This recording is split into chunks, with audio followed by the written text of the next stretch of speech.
And welcome back to the Standard Fantasy Football Podcast. I'm your host, Jono, and today I'm bringing you the Black Friday football game preview between the Jets and Dolphins.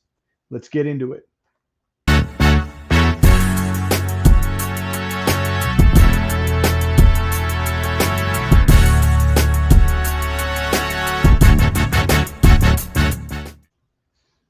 All right, so you're tuning in here to listen to me talk about these Jets and Dolphins. This preview here, the first Black Friday football game that they've had, is going to be interesting because it is technically a short week.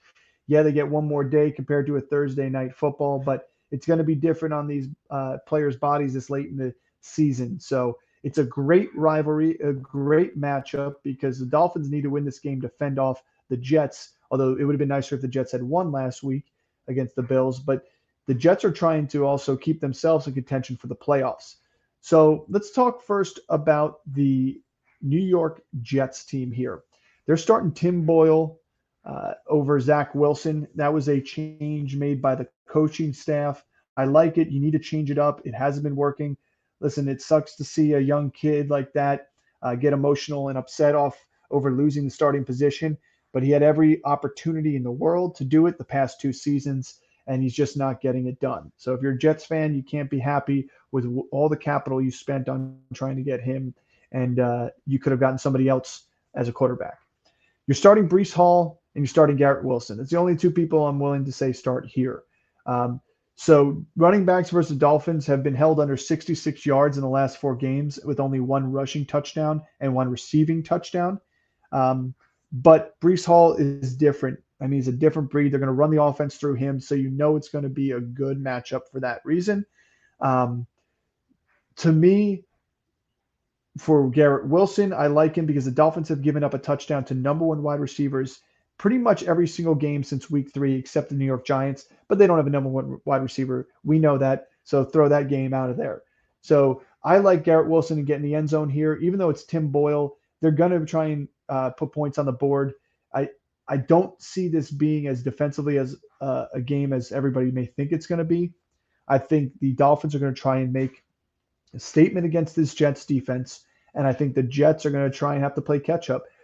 And those are the two guys that I'm willing to start. I don't like Lazard that much. I don't like Conklin, even though he's been pretty good. It's a new quarterback. Honestly, I would say no to Garrett Wilson at all here too, and I downgrade him a little bit with a new quarterback. But again, you just heard the stat I said. And that's even after Ramsey came back. Number one wide receiver has scored a touchdown in pretty much every single game. And then the New York Jets defense usually would be a start for you here. I just think that Mike McDaniel and the Dolphins offense have played this defense enough, have played Salah enough that they're going to find ways to be creative. If they take away Tyreek Hill, they're going to get to Jalen Waddle. If they take away Jalen Waddle, Tyreek Hill is going to be open. If those two guys are taken up, they're going to run the heck out of the ball with Raheem Mostert. It's going to be a difficult game for the Jets, especially with the different vibe in the locker room, having a new starting quarterback. Let's move on to the Dolphins offense here to round out this preview. Running backs versus the Jets in 3 out of the past 4 weeks have all been 100 all-purpose yards or over 100 rushing yards. Saquon was over 100. Jacobs over 100. Eckler had 70 all-purpose. So James Cook himself had, I believe, 100 rushing yards or 100 all-purpose yards.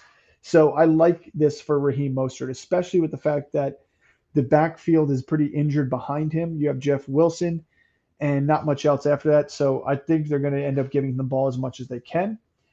I have Tua as a cautionary start. That's because this is the number one defense against wide receivers. And that goes hand in hand with the quarterback pretty much. So I just don't like the matchup for Tua. But again, like I said, the Dolphins offense is worth starting here because I think this is a little bit different than last year. I think you're going to see them play each other twice in quick fashion, and I think the Dolphins are going to try and make a statement here game 1. I'd be more nervous game 2, but that being said, we're talking about week 12 here.